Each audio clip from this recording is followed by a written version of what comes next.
Hey guys, welcome back to my YouTube channel. मैं प्रवीण। मैं आपको 10th एनसीईआरटी मैथ्स का कोर्स करा रहा हूं, जिसमें हम अभी तक 3 चैप्टर कंप्लीट कर चुके हैं। ये हमारा चौथा चैप्टर है, जिसका नाम है द्विघात समीकरण।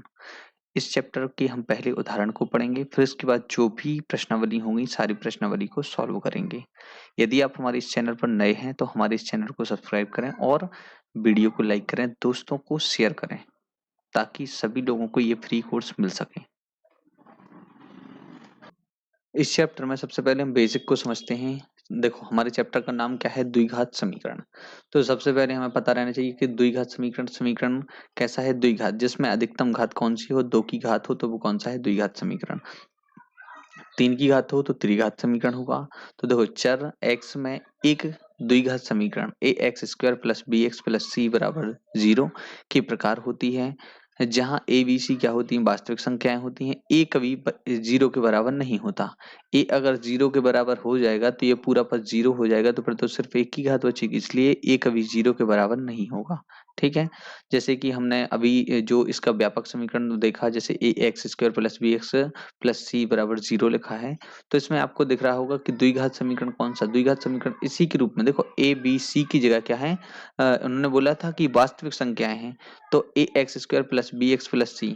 तो ax² मतलब कि a की जगह पर क्या है? 2 है। bx b की जगह यहाँ पर 1 होना चाहिए, तो 1 है। ठीक है।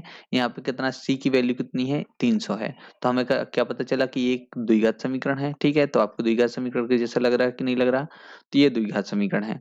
कोई भी समीकरण Px बराबर है, इसकी Px बराबर 0 होता है। जैसे कि ये जो समीकरण लिखा हुआ है, जैसे ax² + bx + c लिखा है, तो इसको हम ऐसे लिख सकते हैं Px बराबर 0, इसको डायरेक्ट लिख सकते हैं। ठीक है। मतलब इसको हमने इस तरीके से लिख दिया, Px मतलब कि पॉलिनोमियल बोलते हैं इसको। तो हमारा क्या है? द्विघात समीकरण है, तो पॉलिनोमियल ना बोल के द्विघात समीकरण बोलना शुरू कर दिया। ठीक है। तो इसको पॉलिनोमियल x, इसका मतलब ये है। ठीक है। कोई बहुपद और उसका क्या है? एक x है। ठीक है। तो ऐसे ही ax² + bx + c है, तो ये हमारा क्या है? द्विघात समीकरण है। द्विघात समीकरण की वैल्यू क्या है? 0 के बराबर होती है। ठीक है। कभी भी हम जब x का मान रखते हैं तो इसका आंसर कितना आना चाहिए? 0 आना चाहिए। इसका मतलब ये होता है। ठीक है। जहां Px घात 2 का एक बहुपद है, एक द्विघात समीकरण कहलाता है। ठीक है। तो इसलिए मैंने लैंग्वेज बता दी। कभी कभी क्या आ जाते हैं? हमारे फिल द ब्लैंक्स आ जाते हैं, तो जिनको हमें भरना होता है। तो आपको ये पूरा बेसिक का नॉलेज होना चाहिए, जब तो आप क्वेश्चन बहुत अच्छे तरीके से कर पाओगे। समीकरण का मानक रूप ax² + bx + c ये होता है, जो कि हम पहले ही बता चुके हैं। a बराबर 0 होता है। a बराबर 0 मतलब कि a बराबर 0 नहीं होता है, इसका मतलब ये है। ठीक है। अब इसके बाद जैसे अल्फा बीटा है, ये क्या है? तो सबसे पहले मैं आपको बता दूं कि इसमें जब भी हम जैसे 2x² लिखा है, प्लस में x माइनस का 300 लिखा है, तो इसमें जो भी हमारा जो आंसर आएगा, तो x की एक वैल्यू आएगी तो उसको हम अल्फा बोल देते हैं, x की एक और वैल्यू आएगी तो जिसका मान होता है बीटा। तो x के 2 मान आएंगे, तो ये समीकरण के क्या होते हैं? मूल होते हैं। ठीक है। मूल होते हैं या शून्यक होते हैं। इन शून्यक का क्या काम होता है कि कभी भी जब इनकी वैल्यू को हम समीकरण में रखते हैं तो इसका आंसर 0 आ जाता है, तो ये क्या कहलाते हैं? शून्यक कहलाते हैं। ठीक है। तो इसमें उन्होंने कुछ दिमाग लगाया कि ax² जैसे लिखा है आपका ax² + bx लिखा है, प्लस के बाद प्लस c लिखा है, फिर उसके बाद यदि ये वैल्यू है तो आपका जब आंसर अल्फा और बीटा में आ गया, तो अल्फा और बीटा दोनों को हम जोड़ेंगे, तो इसका जो आंसर आएगा तो किसके बराबर होगा? -b/a के बराबर होगा। या तो आप अल्फा बीटा के डायरेक्ट मान ऐसे निकाल सकते हैं, b और a से निकाल सकते हैं, या तो इसको सॉल्व करके, जो सॉल्व करने का मैं तरीका बताऊंगा उससे निकाल सकते हैं। Alpha into beta is equal to कितना होता है? c/a होता है। तो इससे हमें क्या पता चला कि या तो c और a की वैल्यू को लिख के हम इसके इन दोनों का जो मल्टीप्लाई करेंगे उससे आंसर निकाल सकते हैं। ठीक है। तो ये मैंने छोटा सा बेसिक बता दिया। अभी बेसिक इतने अच्छे से समझ नहीं आता जब तक हम क्वेश्चन नहीं कर लेते हैं। ठीक है। अब हम इसके क्वेश्चंस पे चलते हैं। तो सबसे पहले हमारा क्वेश्चन है, ये 2 क्वेश्चन हम करने वाले हैं, तो इसमें से कौन सा? ये 2 क्वेश्चन करने वाले हैं, दोनों क्या है? उदाहरण के दोनों एग्जांपल हैं। ठीक है। तो सबसे पहले हम फर्स्ट वाला करते हैं। तो फर्स्ट वाले में क्या लिखा हुआ है? तो इसमें क्या है? पहले से उन्होंने सॉल्व करा हुआ दिया हुआ है बुक में, जो कि उदाहरण होते हैं सारी बुक में दिए होते हैं। तो पहले हम बुक के तरीके से पढ़ लेते हैं, फिर उसके बाद इसको हम सॉल्व करते हैं। ठीक है। देखो, इसमें लिखा है कि जॉन जॉन और जीवंती दोनों के पास कुल मिलाकर 45 कंचे हैं। ठीक है। 2 लोग हैं, जॉन और जीवंती। ठीक है। इनके पास टोटल कितने हैं? 45 कंचे हैं और दोनों 5-5 कंचे खो देते हैं, ठीक है। दोनों यदि 5-5 कंचे खो देते हैं, एक जॉन भी खो देता है, जीवंती भी खो देती है, तो उनके पास कंचों की संख्या का गुणनफल कितना 124 बचता है। मतलब कि दोनों थे, जॉन जीवंती थे, उनके पास 45 कंचे थे, 45 ने दोनों ने 5-5 खो दिए, ठीक है। तो दोनों ने 5-5 खो दिए, तो फिर उसके बाद दोनों के पास कितने कंचे बचे 124। क्या बचे, दोनों कंचों का गुणा किया तो उसका आंसर कितना आया 124 आया। तो हम जानना चाहेंगे कि आरंभ में उनके पास कितने कंचे थे। तो कुछ इस टाइप से क्वेश्चन हुआ, ठीक है। ये बात आपको समझ में आई कि नहीं। तो देखो जिस तरीके से बुक में दिया है तो पहले हम उसको समझते हैं। सबसे पहले दिया कि जॉन, ठीक है, एक इंसान, एक व्यक्ति, ठीक है, जॉन। तो जॉन जॉन में के पास कंचों की संख्या कितनी एक्स है। अब देखो टोटल 45 कंचे थे दोनों के पास, तो इन 45 में से हम बाकी के जॉन वाले कंचे, जॉन के कंचे हटा देंगे तो जीवंती के कंचे आ जाएंगे कि नहीं आ जाएंगे। तो उन्होंने क्या किया कि सबसे पहले जॉन के पास कितने एक्स कंचे हैं और जीवंती की बात की तो जीवंती के पास कितने एक्स में से 45 में से हमने एक्स को घटा देंगे, 45 में से एक्स को कम कर देंगे तो किसकी जीवंती की संख्या आ जाएगी। अब उन्होंने क्या किया कि दोनों के पास 5-5 कंचे कम हो गए तो इसमें से 5 कम कर दिया, इसमें से 5 कम कर दिया, तो देखो ये वाला आंसर ये बना और ये वाला क्या बना, ये नीचे वाला बना। तो दोनों के पास कितने कितने हो जाएंगे 45 माइनस एक्स माइनस कितना 5। तो 45 में से 5 को हम कम कर देंगे तो 40 माइनस कितना आ जाएगा एक्स आ जाएगा। अब क्या बोला तीसरा स्टेटमेंट क्या है कि दोनों के पास जो कंचे बचे हैं उनका गुणनफल करेंगे तो कितना आंसर आएगा हमारे पास 124 आएगा। तो बोला कि दोनों का गुणनफल किया तो इसका आंसर कितना आएगा 124 आएगा, ये बोला गया, ठीक है। तो दोनों का हमने गुणनफल किया तो 124 आ गया, फिर यहाँ पे किया गुणनफल तो 124 आ गया। जब हम इसका पक्षांतर करेंगे तो देखो 134 आ जाएगा क्योंकि 124 134 में जुड़ जाएगा, हमारा ये आंसर आ जाएगा। तो जो समीकरण बना तो ये समीकरण ये बना, ठीक है। दोनों समीकरण को ये वाला जो है तो समीकरण को क्या करते हैं संतुष्ट करते हैं कि नहीं करते। जैसा जैसा पहला वैसे वैसे करके हमने एक समीकरण बना लिया। तो सबसे पहले हम समीकरण बनाते हैं, ठीक है। देखो सबसे पहले जॉन के पास कंचे एक्स हैं, यदि जॉन के पास कंचे एक्स हो गए तो फिर जीवंती के पास कितने होंगे, टोटल कितने थे दोनों के पास 45 थे, तो 45 में से हम एक्स को कम कर देंगे, ठीक है। ये बात आपको समझ में आ जाती है, ठीक है। अब क्या होता है कि दोनों 5-5 खो देते हैं, तो दोनों क्या कर देते हैं 5-5, दोनों 5-5 खो देते हैं, ठीक है, 5-5 दोनों खो देते हैं। तो दोनों के खोने के बाद कितना होगा, इसका एक का हो जाएगा एक्स माइनस 5 और दूसरे का कितना हो जाएगा 45 माइनस कितना हो जाएगा एक्स हो जाएगा। अब ये किसके पास है, जॉन के पास है, ठीक है, जॉन के पास है और एक इसके पास है जीवंती के पास है, ठीक है, जीवंती के पास है ये दोनों। तो अब इन दोनों की संख्या हमारे पास इतनी आ जाती है, तो इसमें से 5 माइनस करना है ना, सॉरी यहाँ से 5 क्यों नहीं किया माइनस, ठीक है। तो इसमें से उसको 5 को माइनस कर दिया, ठीक है। तो अब हमारे पास टोटल कितने बन जाएंगे, तो इसके पास 40 माइनस एक्स हो जाएगा टोटल और इसके पास कितने हैं एक्स माइनस 5 है। जब हम एक्स माइनस 5 और किसका 40 माइनस किसका एक्स का क्या कर देंगे मल्टीप्लाई करेंगे, ठीक है। तो कितना आना चाहिए 124 आएंगे। तो बोला कि उनके पास अब बचे कितने बचे कंचे, इतने जितने भी कंचे बचे हुए हैं इन दोनों का मल्टीप्लाई करेंगे तो 124 आएगा, ये बोला है, ठीक है। तो इन दोनों का हमने मल्टीप्लाई किया तो इतना आएगा। तो अब इसके बाद इसमें मल्टीप्लाई करेंगे तो 40 एक्स हो जाएगा, इसका इसमें करेंगे तो 200 हो जाएगा, इसका इसमें करेंगे तो माइनस का एक्स स्क्वायर हो जाएगा, इसका इसमें करेंगे तो प्लस का 5x आ जाएगा, ठीक है। बराबर कितना आ जाएगा 124 आ जाएगा। इसमें से हम सबका पक्षांतर इस तरफ कर लेंगे, सबका टोटल का इस तरफ कर देंगे, ठीक है। तो देखो x का इस तरफ हुआ तो कितना हो गया एक्स स्क्वायर हो गया। अब इसके बाद इतना 40 और 5 कितना है 45 है, 45 x का इस तरफ करेंगे तो माइनस का 45 x हो जाएगा। ये माइनस का 200 है तो देखो 124 पहले से था और माइनस का 200 इस तरफ आएगा तो कितना हो जाएगा प्लस का हो जाएगा 200। तो अब इससे आंसर हमारा क्या बनाएगा एक्स का स्क्वायर माइनस का 45 एक्स प्लस का कितना हो जाएगा 324 बनेगा, ठीक है, 324 बनेगा। तो ये हमारा क्या है गणितीय रूप है। तो उन्होंने बोला है कि गणितीय रूप में व्यक्त कीजिए। तो हम जानना चाहेंगे कि आरंभ में उनके पास कितनी कंचे थे, तो उन्होंने इसके आगे भी कैलकुलेशन बताया है। देखिए इसमें जब हम इस वाले वर्ग समीकरण को सॉल्व करेंगे, जैसे इनको आंसर निकालना है तो इसको इसकी जब वर्ग समीकरण को हम सॉल्व करेंगे प्लस कितना हो गया 324, ठीक है। इतने को हमें क्या करना है सॉल्व करना है, ठीक है। अब हमें क्या करना है कि इसको तोड़ना है। तो 324 को हम किस तरीके से तोड़ सकते हैं, तो आपको मैं बता दूं कि 36 और 9 कितना होता है 45। इसको आप वैसे आप जब इसका गुणनखंड निकालोगे तो देखो आपके पास यदि तरीका नहीं है इसका निकालने का तो इसके आप गुणनखंड निकालना। तो गुणनखंड में जो भी आंसर आएगा तो आपको दिमाग लगाना 36 का गुणा जब हम 9 में करते हैं तो कितना आता है 324 आता है और जब इनको जोड़ते हैं तो कितना हो जाता है 45 हो जाता है। तो इसको जब हम गुणनखंड करेंगे 3x² आ गया। फिर इसके बाद हमें इसमें क्या करना है 36 लिखा ही है हमारे पास में 36x लिखा है। इसको हम ऐसा लिख सकते हैं क्योंकि पीछे बड़ा नंबर है वो कटेगा। तो सबसे पहले हम 9x लिख देंगे फिर बाद में कितना लिख देंगे 36x लिख देंगे। ठीक है। फिर इसके बाद हमें क्या करना है प्लस का 324 लिखा ही है। इसके गुणनखंड कैसे आएंगे क्या होता है कि इन दोनों का जब हम इन दोनों को इसको हम तोड़ के लिखते हैं ऐसे तोड़ के लिख दिया। तो इसको हमने इस वाले पार्ट को इतना तोड़ के लिख दिया बाकी सब कुछ सेम ही है। अब हमारा x लिखा है बाहर अंदर x माइनस कितना बचा हमारा 9 बचा है। ठीक है। तो हमारा कितना बचा है x माइनस 9। इसके बाद है कितना यहाँ पे 36 हमने बाहर ही निकाल लिया तो ये 9 बार डिवाइड होगा क्योंकि 9 बार क्यों होंगे क्योंकि 9 बार में ही आ रहा है ना 324 खुद आप वैसे ही दिमाग लगा लो।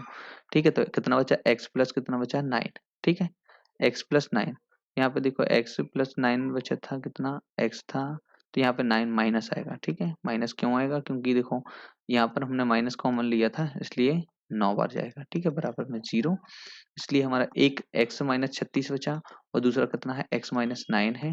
ठीक है। बराबर में 0 इसलिए x की वैल्यू एक कितनी आ जाएगी 36 और दूसरी x की वैल्यू कितनी आ जाएगी 9 आ जाएगी। ठीक है। जैसे ही आप इसमें अगर इससे कंपेरिजन करोगे तो देखो एक हमारा 36 आ गया 36 में से आप एक हमारा जैसे 9 आ गया एक हमारा 9 आ गया आंसर और दूसरा कितना आ जाएगा 36 आ जाएगा। वैसे ही हमारे दो आंसर आ रहे हैं। देखो इस वाले को 9 को हमने यहाँ पे लिया तो ये ऑटोमेटिक 36 आ रहा है और दोनों को मिलाकर 45 हो रहा है। ठीक है। तो ये आपने सॉल्व कर लिया आपको ये समझ में आ गया। अब हम नेक्स्ट क्वेश्चन पे चलते हैं। ठीक है। देखिए हमारा दूसरा उदाहरण है जिसमें मतलब कि उदाहरण नंबर फर्स्ट है जिसका दूसरा क्वेश्चन है जिसमें क्या लिखा है कि एक कुटीर उद्योग एक दिन में देखो एक कुटीर उद्योग एक दिन में कुछ खिलौने निर्मित करता है। ठीक है। एक दिन में कुछ खिलौने निर्मित करता है तो प्रत्येक खिलौने का मूल्य इसमें कंफ्यूज नहीं होना यहाँ पे आपको एक कॉमा लगा लेना है। प्रत्येक खिलौने का मूल्य जब आप 55 में से एक दिन में जितने निर्माण किए हैं खिलौने उसमें से आप घटाएंगे। ठीक है। खिलौनों की संख्या को घटाएंगे तो जो प्राप्त संख्या होगी वो उस एक दिन के मूल्य के बराबर होगी मतलब प्रत्येक खिलौने के मूल्य के बराबर होगी। ठीक है। एक बार मैं पूरी लैंग्वेज पढ़ के बताता हूँ आप एक बार अच्छे से सुनिए। ठीक है। इसमें लिखा है कि एक कुटीर उद्योग एक दिन में कुछ खिलौने निर्मित करता है प्रत्येक खिलौने का मूल्य 55 में से एक दिन के निर्माण किए गए खिलौनों की संख्या को घटाने से प्राप्त संख्या के बराबर है। किसी एक दिन कुल निर्माण लागत 750 थी। हम उस दिन निर्माण किए गए खिलौनों की संख्या ज्ञात करना चाहेंगे। ठीक है। अब ये तो उनकी लैंग्वेज थी थोड़ा सा हम इसको सॉल्यूशन को हटा देते हैं। ठीक है। आप सिर्फ इसको देखिए कि उन्होंने क्या क्या बोला है हम थोड़ा मैनुअली तरीके से करते हैं फिर सॉल्व किया हुआ अपने सामने ही है। ठीक है। उन्होंने बोला कि एक दिन में कुछ खिलौने निर्मित करता है तो प्रत्येक खिलौने का मूल्य हमें सिर्फ इतना रखना है। ठीक है। तो माना हमने क्या माना देखो यहाँ पे क्या है प्रत्येक खिलौने का मूल्य निकालना है। ठीक है। प्रत्येक खिलौने का मूल्य क्या होगा तो सबसे पहले क्या बोल रहे हैं उनमें 55 में से एक दिन में निर्माण किए गए खिलौने घटाना है। जब तो आपको ये आंसर आएगा तो हमें सबसे पहले क्या बोलेंगे माना एक दिन में। ठीक है।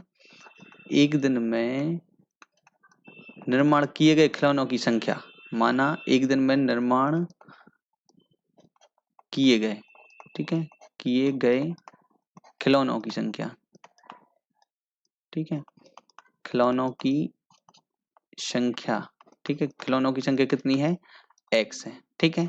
तो उन्होंने अब क्या बोला कि हमें क्या निकालना प्रत्येक खिलौने का मूल्य। ठीक है। तो प्रत्येक खिलौने का मूल्य निकालना है प्रत्येक खिलौने का मूल्य। ठीक है।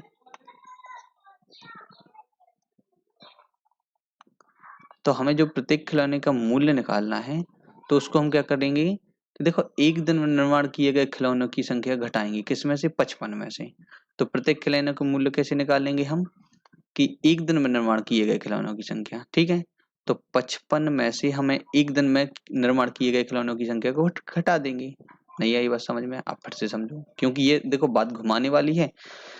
एक कुटीर उद्योग में एक दिन में कुछ खिलौने निर्मित करता है। ठीक है। प्रत्येक खिलौने का मूल्य यदि आपको चाहिए है तो 55 में से एक दिन में निर्माण किए गए खिलौनों की संख्या को घटाना होगा।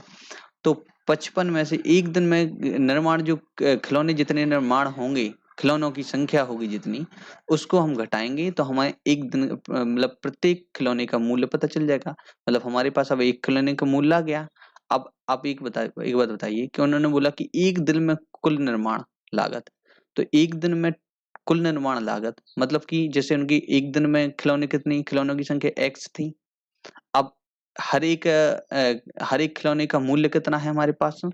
55 माइनस x है, ठीक है। तो जब दोनों का हम मल्टीप्लाई करेंगे तो हमारे पास 750 रुपए आएंगे कि नहीं आएंगे? आप खुद बताइए। देखो, एक दिन में खिलौने के निर्माण की संख्या मतलब कि खिलौनों की संख्या, सीधी सीधी बात, ठीक है। खिलौनों की क्या है? संख्या है। खिलौनों की क्या है? ये संख्या है, ठीक है। अब उसका जो प्राइस है, प्राइस तो यही है ना, खिलौने का मूल्य हमने जो निकाल लिया प्राइस। तो खिलौनों की संख्या और उसमें हम प्राइस का मल्टीप्लाई करेंगे तो टोटल जितना लागत आएगा तो वो आएगा ना 750 रुपए, ठीक है। तो ऐसे ही उन्होंने यहाँ पे क्या किया कि माना उस दिन निर्मित खिलौनों की संख्या क्या है? x है। तो उसके बाद प्रत्येक खिलौनों की संख्या का निर्माण लागत मूल्य कितना होगा? 55 में से आप x को हटा दोगे, ठीक है। तो उस दिन कुल निर्माण लागत कितनी हो जाएगी? एक्स क्या हो जाएगी?